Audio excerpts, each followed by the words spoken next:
This podcast is rated G. It is suitable for all audiences. Narito na ang magpinsan na magdadala ng sari-saring kwentuhan. Seryoso man o may kalokohan, hindi ka mapag-iiwanan. Samahan pa ng mga nagagandahang tugtugan, tiyak ikaw ay masisiyahan. Ito ang podcast na pinamagatang Askal with Jask and Alicia. Askal with Jask and Alicia. Kumusta ulit mga kaibigan? Narito na naman tayo sa panibagong episode na inyong papakinggan. Kasama si Alicia, Ali, The Guest. At syempre ako po si Jask. Dito lang yan sa ating Lenten Special ng Askal with Jask and Alicia and Alex. the guest host.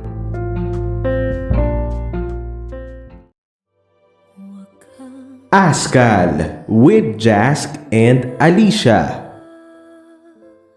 Askal with Jask and Alicia. Askal with Jask and Alicia. Askal with Jask and Alicia.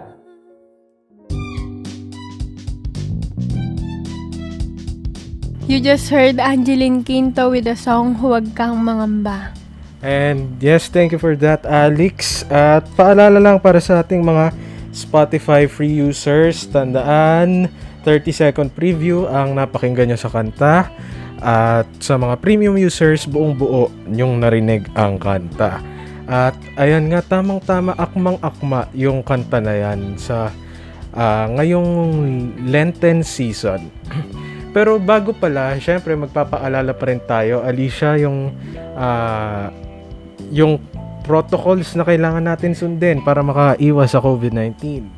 Always wear your face mask, social distancing, and always sanitize Your hands. and your body. Buong buo na. Things. Everything. Lahat na lang mauubos yung pera mo kaka-spray ng alcohol. Pero ayun, siguro wag na rin tayong mangamba dito sa sitwasyon natin na to dahil mukha namang gumaganda na and hopefully maging maayos na talaga ang COVID situation dito sa ating bansa. Eto na nga, ngayong Lenten season, pero bago pala yan, Alicia, sample nga. Huwag Kang Mangamba by Angeline Quinto. Mic check. Wow. Huwag Ka nang umiyak. Remix ang probinsyano. Sa mundong pabago-bago.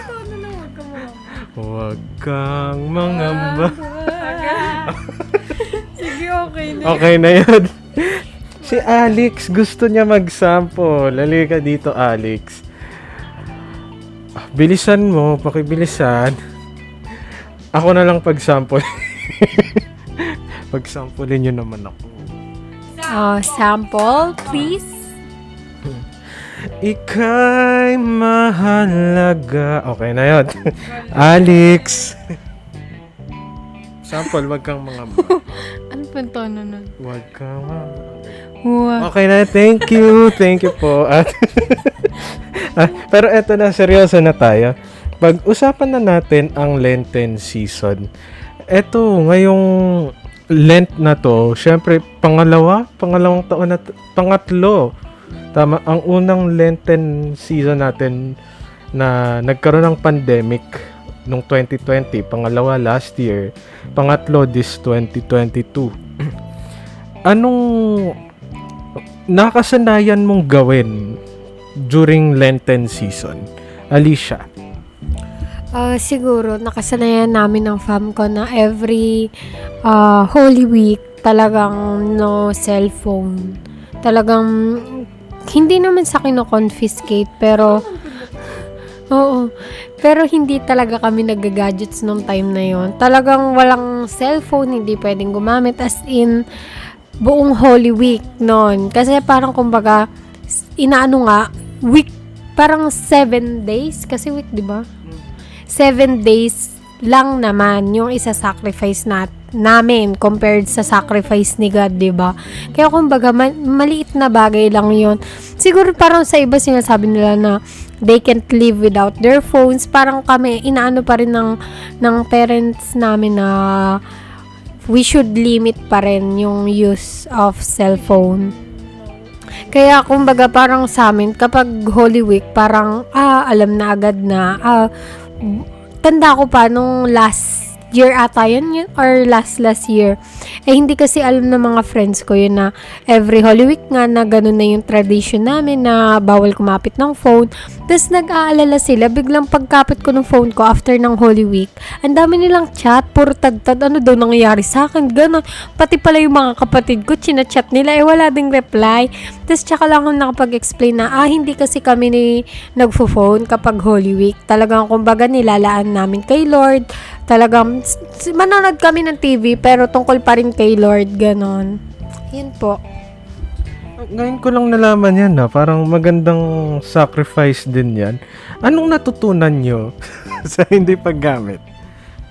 Kasi 'di ba kapag nagagamit tayong cellphone, parang yung ang ano yun?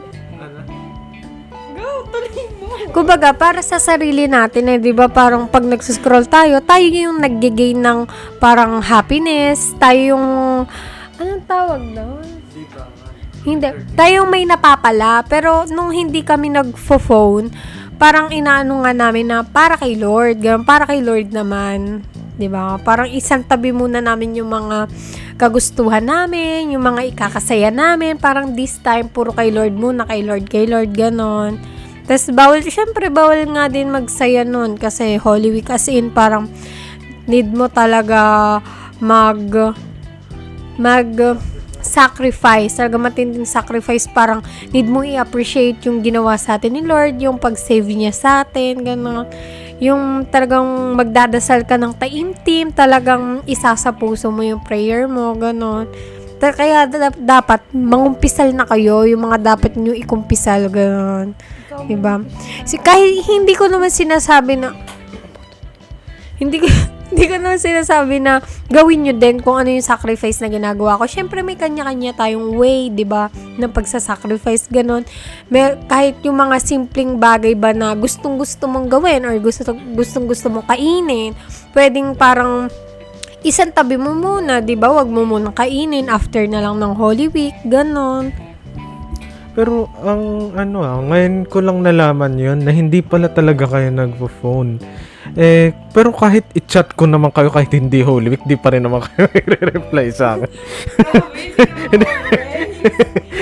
Pero naman, magandang sacrifice yun. Ako, wala naman akong nagpo-phone pa rin naman ako. Pero may mga ginagawa ako na halimbawa kapag Ash Wednesday tsaka Good Friday, kailangan natin mag-fasting, 'di ba? Magbabawas ka ng kain.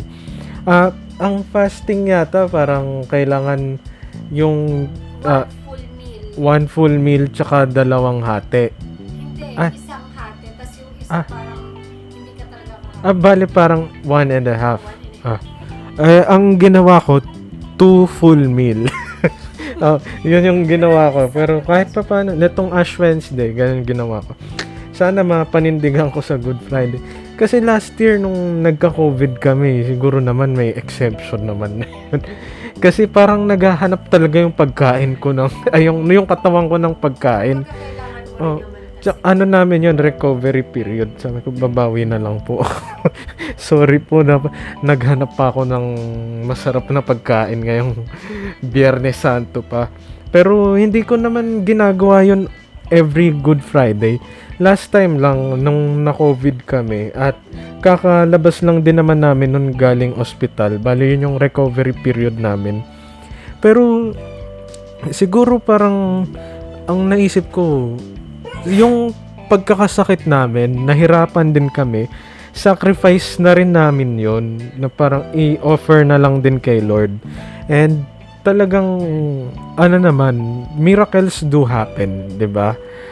Kapag kapag may mga pagkakataon talaga na yung sobrang hirap, akala mo hindi mo na malalagpasan, pero 'di ba, dinadasal mo palagi, minsan napapagbigyan dahil alam naman ni Lord na deserve mo rin naman na malagpasan 'yon.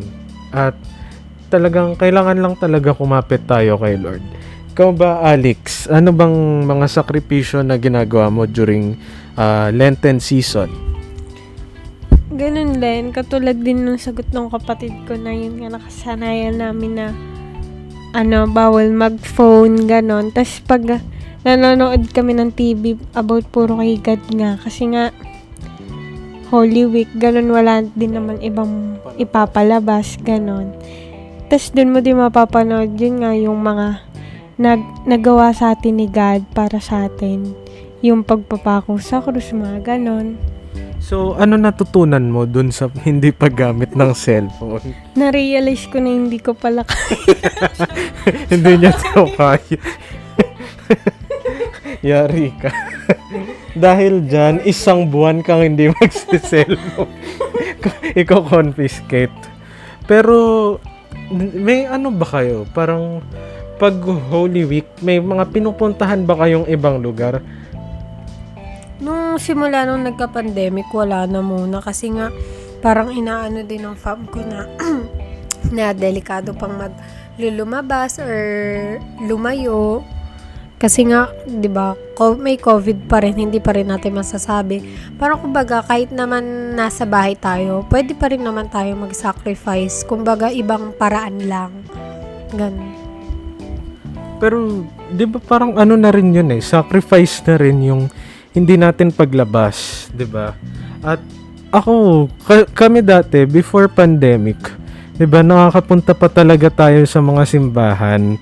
Sa every Palm Sunday may palaspas tayo. Mga ano naman tayo Catholic naman tayong lahat, mga Roman Catholic tayo. Nakasanayan natin yung Ash Wednesday, doon nag-uumpisa yung Lenten season, 'di ba? Tapos kapag May mga bawat Station of the Cross.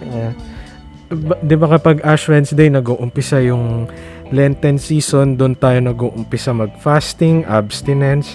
Tapos every Friday ng Lenten season o yung Quaresma, wag tayo magkakarne. Ba't parang kumakain kang karne? Joke. Joke lang. Pero hanggat maaari, di ba may age naman yun na yung kung sino na yung dapat na wag kumain ng karne, mag-abstinence at mag-fasting. At syempre, every Good Friday, dun may fasting ulit. Tapos, Easter Sunday, dun na nagtatapos yung Lenten season natin. Kapag nagsisimba tayo, 'di ba? Ash Wednesday, tapos Palm Sunday, Monday, Thursday, tsaka Easter Sunday. Nagsisimba rin ba kayo ng mga ganong araw? Oo, talagang inaano ni mami na makapagsimba nga kami ng mga ganun kasi nga special day yung mga ganun, 'di ba? Tapos kami, nakasanayan din namin na noon before pandemic, every Good Friday, mangungumpisal kami. Kayo ba nangungumpisal din ba kayo yearly at least? Hindi, parang simba ba? Or kumpisal lang. Parang parang ilang years din at Pandemic. before pandemic. Ang tanda ko, oo Every year, at least once a year nakakapag. Oo, pero parang may ilang years din ata kaming hindi nakapag-kumpisal. Kaya parang ngayon, inaano ni mami na mangumpisal naman kami kasi ilang years nga din yung hindi namin nakumpisal. Ako rin, bilang before pandemic pa, nung Good Friday yung huli kong pangungumpisal. Sana this year, magkaroon ako ng chance na makapangumpisal at sana mag-grab ko rin yung chance na yon kasi nung 'di ba nagkasakit kami ng COVID noon, parang sabi ko hala kung matuluyan ako di pa ako nakakapang-umpisal. Parang doon ko na feel yung importance ng pangungumpisal at nagpapasalamat ako dahil eto nabuhay tayo, na ibig sabihin may chance tayo na pagsisihan natin yung mga kasalanan na ginagawa natin. Ikaw ba, Alex? Nangungumpisal ka ba every Lenten season? May time lang. Oo, may time lang. Yun nga, pag sinasabi din ni Mami na mampisal kami, ganon. Pero nag-aano ba kayo? Nagbibisita iglesia ba kayo? Oo, before nga magka-pandemic. Pero simula na nagka-pandemic, hindi na muna. Ano kayo? Regular? Every year talaga na ginagawa nyo yon? Oo, parang hanggat maaari, inaano talaga nila Mami na every year makapag-visita iglesia kami. Di ba parang parang bihira lang yata ako nakapag ganun eh. Ang ginagawa dun, di ba parang nagbabantay ka nung Santissimo? Ang visita iglesia, ang pagkakalam ko, pag-visit sa mga church, iba't ibang church. Naka yung Santissimo? Oo, pero dun sa mismong simbahan lang sa may bayan namin, dun kami nagbabantay. Pero yung kada church, nagsi-Station of the Cross lang kami. Hindi yung bantay talaga.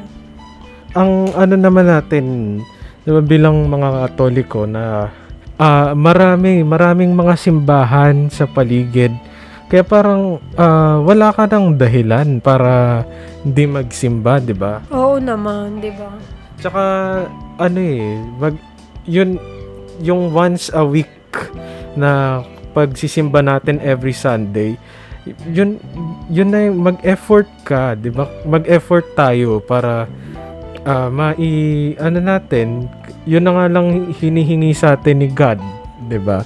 Bago natin ipagpatuloy ang ating usapan, let's play this song from Casting Crowns, Who Am I? Keep it here on Askal with Jask And Alicia and our guest host na si Alex.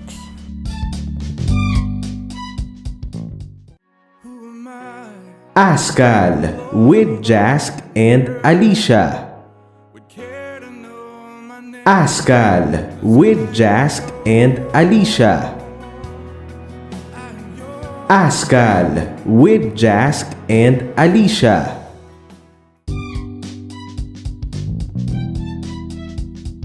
And that was Who Am I by the Casting Crowns. You're still listening to Askal with Jask and Alicia. This is our Lenten presentation ng our Lenten special ng ating podcast. So kami taga sikat to pag Holy Week yung lugar namin, yung Baliwag, Bulacan. Alam mo ba yon na sikat? Parang. Hindi ka sure. Ikaw ba, Alex? Alam mo bang sikat yung Baliwag pag Holy Week? Hindi. Ala, baka mamaya hindi pala sikat, Pero kasi to, yung Baliwag, isa to sa mga lugar na binabalita pa sa TV to eh. May prosesyon na mahaba. Parang naging binabanggit sa amin namin na, sayang hindi tayo nakauwi. Kasi ang ganda daw talaga, lalo kung makikita mo in person na ginagawa talaga yung, kumbaga tradition na dito sa lugar na yun.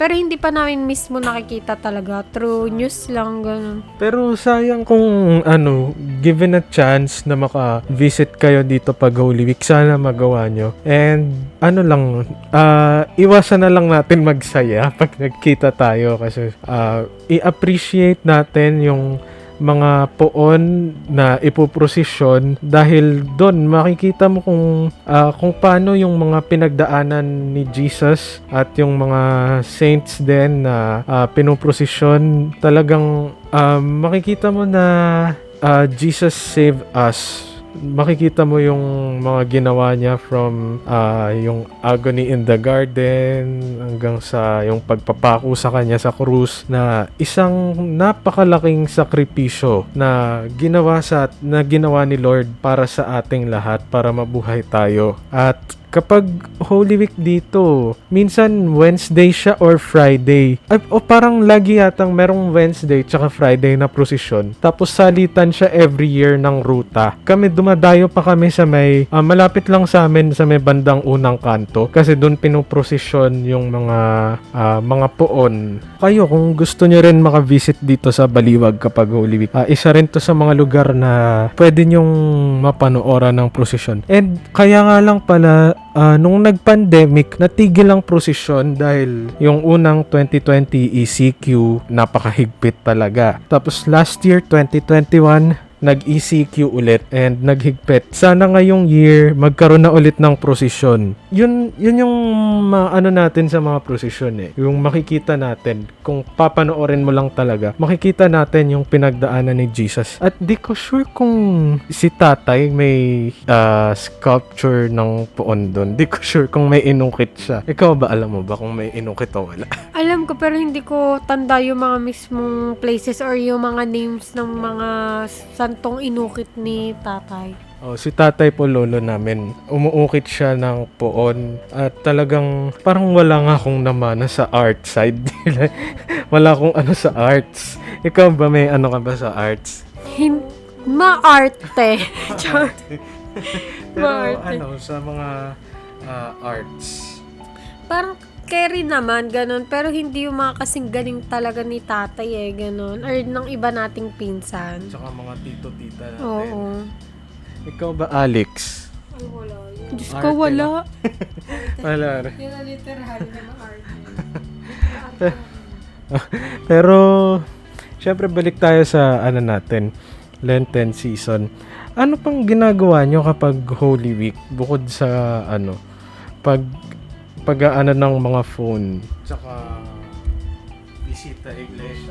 Yun, inaano din ni mami na dapat sama-sama kami, ganon. Sama-samang nagpe-pray, sama-samang nanonood ng tungkol kay God. Tas sa TV o kaya magda-download ng movie na about nga sa sacrifice ni Lord, ganon. Tas hanggat maaari, talagang walang ibang aasikasuhin kay businessman or personal matters, talagang tungkol lang lagi kay Lord nung week na yon. Kumbaga parang inano ni mami na ilang hours lang, ilang days lang. Kumbaga kahit yun man lang mabigay natin bilang pasasalamat para kay God. Ano ba kayo? Aware ba kayo sa yung pabasa? Nagkaganon ba kayo? Yun sa side ng father ko, sila yung parang laging nagpapabasa, ganon. Parang yung may book sila na binabasan, pero parang pakanta, ganon. May tono, ganon. Oo, maghapon, tas may parang Nazareno ata or kung ano mang santo ang nandun. Yun. Pero parang sa fam ko na, pero parang hindi, sa fam namin. Sa amin, Catholic kami, pero merong pabasa talaga sa Catholic. Isang beses pinatry sa amin ni Mami yon na gawin sa bahay. Parang sabi ko, hindi ko kaya. Siguro ibang ano na lang gagawin ko. Babasahin mo with tono, tapos yung libro. Ako kasi, di kasi ako mahilig magbasa.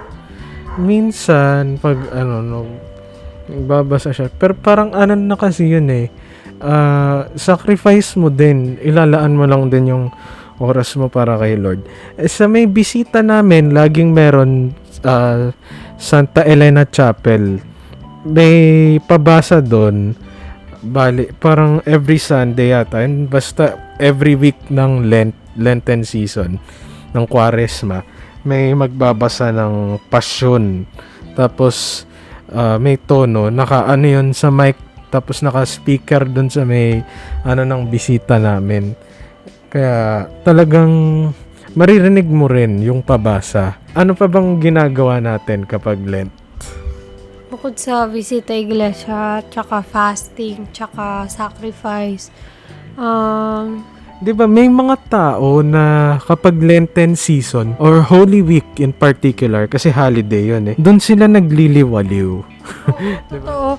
Tapos meron pa yung nagsiswimming. No, swimming. Kahit hindi pa naman totally tapos yung Holy Week. Pero kumbaga nga kasi, kumbaga ngayon, iba di ba tinatawag, mga Hudyo ata. Tapos, itong tawagin mga Hudyo, di ba? Oo. Pero yung about naman sa ibang religion, di ba? Hindi natin mismo alam kung paano sila, oo. Kaya nga. Pero anong masasabi mo doon sa mga Parang yun, parang nakakalungkot lang kasi parang mas inuna pa rin nila yung sa, ikakasaya nila compared sa ikatutuwa or ikakagalak ng ating God, di ba?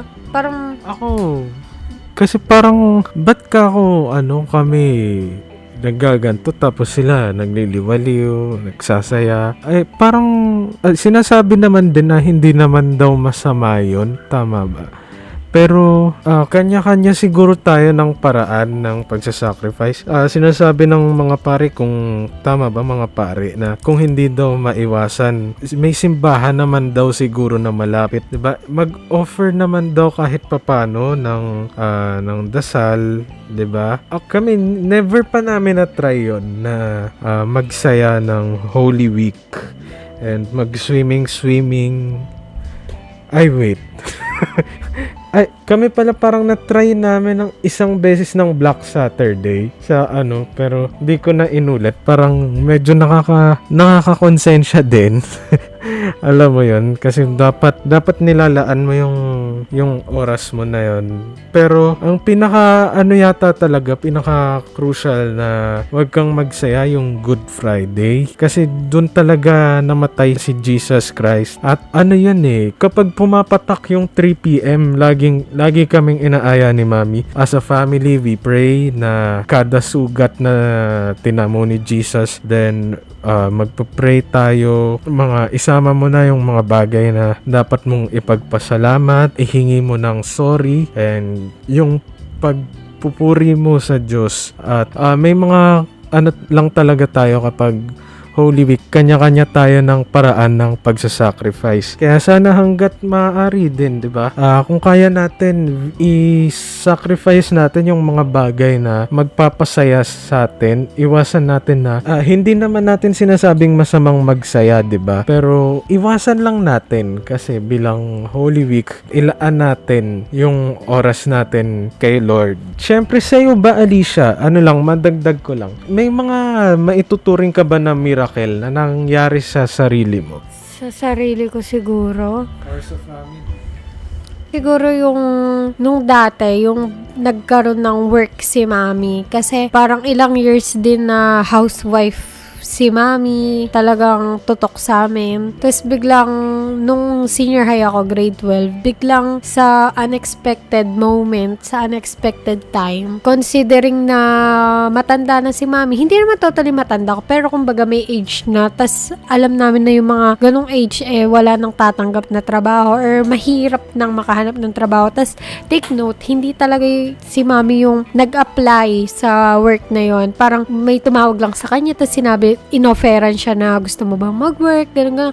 So yun, siguro isa yun sa mga miracle kasi nga parang minsan siguro naisip natin na hindi naman natin need, pero binibigay pa rin sa atin ni God kasi siguro inano ni God na maaring hindi nyo kailangan sa ngayon, pero someday, 'di ba, maintindihan nyo rin kung ba't nangyari 'yon, 'di ba? Parang maiisip din natin na kaya pala nangyari 'yun kasi mangyayari din yung ganito, ganon. Minsan naman parang neto, yung sa father ko naman, biglang nag-work din si daddy, ganon. Parang hindi rin namin in-expect, ganon, kasi ganon din katulad kay Mami, medyo may edad na si daddy, pero bigla siyang nagka-work, parang thankful pa. So, sobrang thankful namin kasi nga sobrang hirap makahanap ng work ngayon. Tas kahit hindi man ganun kalaki yung trabaho ni daddy sa house namin nun or kinikita, parang napagkakasya pa rin naman nila ni Mami. Pero ngayon, parang yun nga, parang tinuturuan pa rin kami magtipid-tipid, ganun. Siguro yun yung mga miracle na kasi nga unexpected tas nangyayari din sa unexpected time, ganun. Kaya sobrang thankful. Tapos 'di ba, ako naman, si Alex pala muna. May ka ba na miracle sa sarili mo? O yun din as a family? Yun din. As a family na Oo. Okay. Ako naman, maraming beses sa sarili ko, sa family. Merong time, ayun nga, yung COVID, ako, tapos family namin, nalagpasan namin. Tapos, di ba, nagpadala rin si God ng mga tao na naging parang instrumento na para tumulong sa amin. And talagang ang galing lang talaga at bilang balik kahit sa kapwa mo, ibalik mo sa kapwa mo yung mga magagandang ginawa ng iba mong kapwa sa'yo at tratuhin mo sila ng tama, 'di ba? Tapos sa sarili ko, merong time na pag alimbawa bigayan na ng grades, feeling ko parang naku medyo delikado to, parang babaksak ako sa isang subject. Tapos may dinadasalan ko ng todo sa pumunta ako sa chapel namin, nagdadasal ako. Tapos, may mga time na pumapasa ako sa subject na yon. Talagang parang miracle na rin yon na maituturing ko. At pinagbigyan ako sa kahilingan ko ni Lord. Tapos, meron pang time na sa may, nung 2020, mga September 30, natatandaan ko pa yung date. Ano naman yon, nasa may, malapit ako sa may Manukan sa amin. May doon medyo masukal din yung lugar. May nakita akong ahas. Maya-maya biglang umano yung ahas sa may pa ako. Sumunggab. Pero parang wala naman ako sugat. Pero dumikit, natatanda ako, dumikit yung ulo ng ahas sa may pa ako. Bigla siyang gumanon Pero siguro pinag-adya na rin na sarado yung bibig ng ahas para hindi ako matuklaw. And talagang medyo na medyo na-shock ako kasi di ako nag-e-expect na makakakita ako ng ahas sa lugar namin. Ayun, malaking pasasalamat din na hindi na namin kinailangang pumunta sa ospital dahil wala namang sugat. At pandemic na rin nung time na yun Medyo may takot na rin kami na pumunta sa ospital. Di namin alam kung dapat ba kaming pumunta o wag na. Kasi baka makahawa pa ng COVID. Nung time na yun, wala pang vaccine. And ayun, nakikita niyo naman, magto 2 years ago na yun, buhay pa ako, ibig sabihin walang kagat yung ahas. Pero ang na rin yun, miracle na rin yan na maituturing ko. May mga time pa si mami na kinukwento dati nung bata daw ako. Muntik na daw niya ako mabitawan pero nakahawak siya bigla. Rin yun, miracle din yun. Parang tayo ng pinoprotektahan tayo ni Lord sa tulong ng mga guardian angels natin. Kaya ano ba naman yung maglaan tayo ng panahon para humingi ng tawad sa mga pagkakasala natin, tapos magpasalamat sa Kanya, papurihan siya. Ano lang yun nararamdaman naman natin na hindi niya tayo pinapabayaan, 'di ba Alicia? Amen. Yung mga sinabi mo na miracle kanina, Alicia, 'di ba? Naramdaman mo rin na hindi ka pinapabayaan ni Lord. Oo naman, parang minsan kahit siguro nati-take for granted na natin yung mga ibang bagay or yung mga pinagkakaloob sa atin ni Lord. Parang doon, hindi man natin totally na feel na galing mismo sa Kanya yon. Pero kapag talagang inisip natin or na-appreciate natin na nandyan lang pala talaga lagi si Lord, talagang inaantay niya lang tayo na magpasalamat sa Kanya, naisipin siya, na yun nga, katulad ng mga sinabi ko kanina na kumbaga kahit hindi naman natin mga kailangan sa ngayon, maaring kakailanganin naman natin sa ibang panahon, 'di ba? Kumbaga minsan nga kasi tayong mga tao, pag hindi nasunod yung plano natin or yung gusto natin, nagagalit tayo pero hindi natin naiisip na, baka kaya nabago yung plano ko kasi may ibang plano si Lord. Lagi naman kasi mas maganda yung plano ni Lord compared sa mga personal na plano natin di ba? Kaya dapat pag ganun, pagdasal na lang natin, sabihin natin na, Lord, ipaintindi niyo po sa akin na kung ba't nangyayari tong bagay na to, kung ba't nangyayari tong mga to.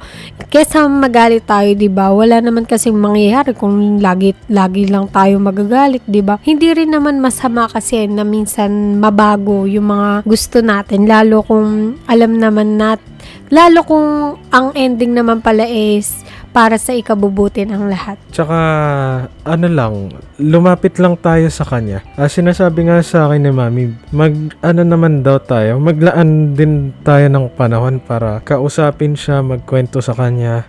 dalas-dalasan din natin yung pagdadasal natin. Araw-araw may mga simpleng blessings tayo na hindi natin napapansin. Gaya ng buo yung katawan natin, gumagana lahat. Kasi, halimbawa, maranasan mong, halimbawa, simpleng daliri mo, ma-injure. Parang ang laking kawalan na rin pala nung naranasan kong masugatan yung daliri ko. Ang laking bagay pala nung isang simpleng daliri na to para magawa ko ng mas madali yung mga bagay-bagay. At kapag nung nasugatan siya, hindi ko na magawa. Doon ko na ramdaman yung importansya ng daliri na to. Tapos nung panahon na na-dextrose ako, nung na-hospital ako sa COVID, syempre di mo magagamit yung isang kamay mo. Parang ang laking bagay na nung mga panahong hindi ako naka-dextrose, nagagamit ko ng maayos yung kamay ko. And ayun, hindi naman sa sinasabi natin na kulang-kulang yung mga PWD. Buti nga sila, gawin natin silang inspiration na sila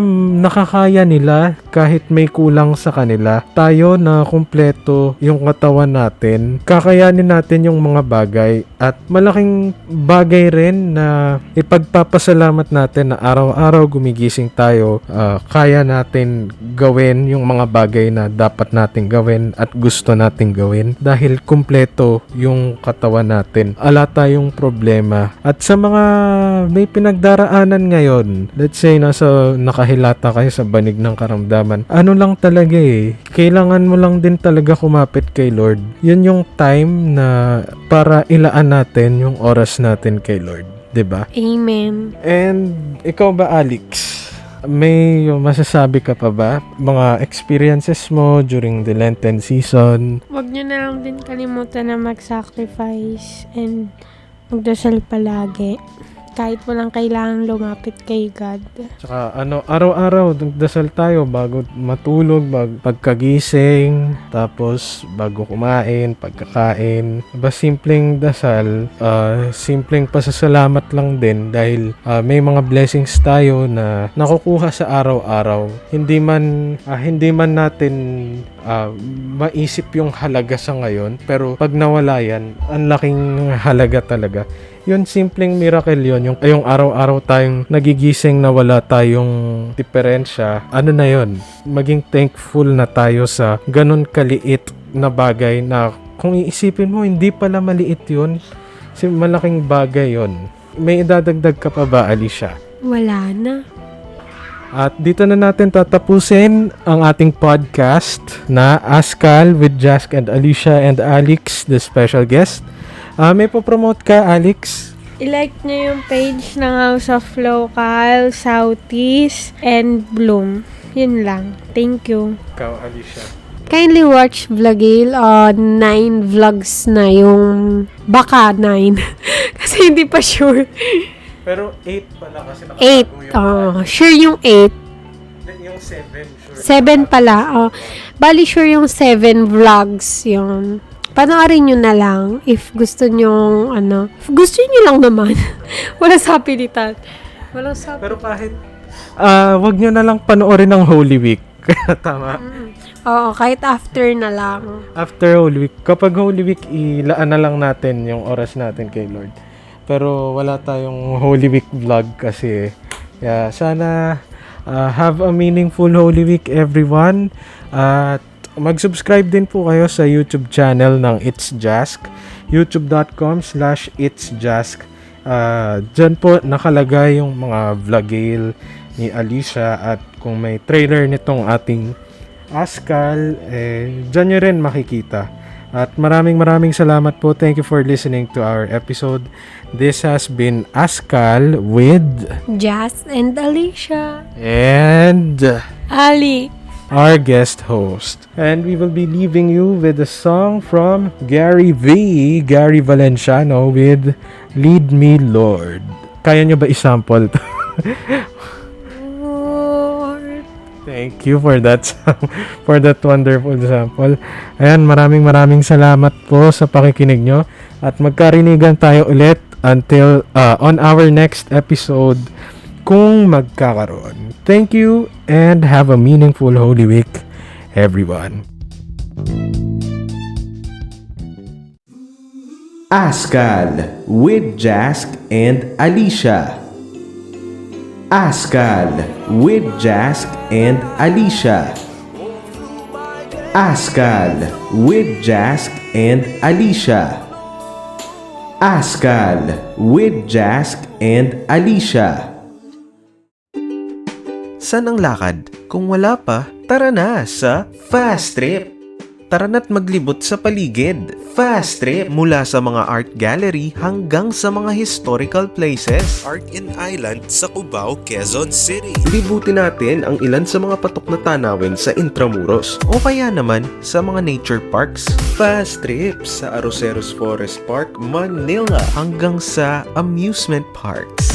Trip mo ba ang mag-roller skate with disco vibe? Bisitahin na natin ang roller disco sa Fisher Mall, Quezon Avenue, Quezon City. Let's bounce sa We Jump Trampoline Park. Pati na rin sa mga paminsan-minsang events. Fast Trip sa Payestang Painalo Grand Mall Show sa Trinoma, Quezon City. Fast Trip sa Christmas Village and Bazaar, San Rafael, Bulacan. Kaya wag nang magpahuli sa ating mabilisang trip dahil bibiyahe na ang Fast Trip. Mapapanood sa TikTok at YouTube Shorts ng It's Jask. Follow at It's Jask, spelled as ITSJASK on YouTube and TikTok. You may also visit our site at itsjask.tumblr.com. Humanda na sa pangmalakasang sound trip. Featured songs natin ang mga musikang Pilipino Featuring Feb Ibig Hits. Christmas hits, mapaluma, musika ng dekada 90, tugtugan ng dekada 2000s, ng 2010s, mapabago From 2022. Songs from 2023. haluan mo pa ng kwento. Minsan masarap ring makinig ng mga throwback songs. Gusto nyo ba pinapakinggan sa cassette tape? That's one way to beat the heat. Hindi dapat natin ini-invalidate yung mga struggles ng isa't isa. Hit yan dito. Kumusta yung mga naging New Year's resolution natin, ha? Kasali ka pa sa kwento. Siyempre, padala kayo ng mga mensahe ninyo dito sa Hits Time. May comment section nakalagay dyan. What do you think about this episode? Kasama niyo ako, Jask. What time is it? It's Hits Time! Exclusively streaming on Spotify. Hanap nyo ba ang seryosong usapan? Mapapabili ka talaga kasi dati hindi mo siya afford. Ngayon, sariling pera mo na nakakatuwa na nakakalungkot, di ba? Na may halong kulitan. Pag adobo, hindi napapanis. Di ba parang sangkap ka ng adobo? Toyo. Shoutout sa mga kamag-anak ko dyan sa Zambales, sa Cavite, Sa Antarctica, meron tayo dyan. Yung sino yung kamag-anak mong Sa penguin North doon? Todo tanggol pa ako nun. No, totoo po si Santa Claus. Kwentuhang makaka-relate ka. Kung magkakaroon ako ng New Year resolution, gusto ko tigilan ko na yung mag-add to cart. Same tayo dyan. Pero ako kasi parang hindi ko maiiwasan yun. Ang stress reliever ko. Ito ang podcast na puro kwentuhan. Sinasabi, dapat ready ka before ka mag-start ng relationship. Noong time na yun, kahit mahirap, thankful ka pa rin kasi kahit papaano nakakaraos eh. Tugtugan. That was Save Your Tears by The Weeknd and Ariana Grande. And you just heard Every Summertime by Nicki. You just heard Angeline Quinto with the song Huwag Kang Mangamba. And you just heard Way Back Into Love. You just heard You're Losing Me by Taylor Swift. Up next is a song from Jungkook, 7. At may halong kalokohan. Pampalamig na pagkain. Halo-halo. Ice cream. Cucumber lemonade with ice. Sample Parang nga, hindi sample. nga. Nandito tayo. Okay na, okay. Sample nga naman dyan. Ito, okay, tama na. Nabite. Okay, thank you. Tapos, magsasample din. Grant. Say, Okay na yun. Okay Thank na. you, Ang thank ganda, you. napakaganda. Ang ganda. Ikaw, Alicia, nasyahan ka ba? Aba, nasyan ako. Eh, ikaw ba, Grant? siyang siya. Siyang tunay. Talaga bro. Siya, puno. Kaya samahan na ang magpinsan na sina Jask at Alicia pati na rin ang mga sumusulpot na guests. Grand. Alex. Please welcome Aliana Ching. Annyeong. Sa podcast na magbibigay ng kasiyahan. Askal with Jask and Alicia. Streaming on Spotify and YouTube. The music segments are exclusively available on Spotify.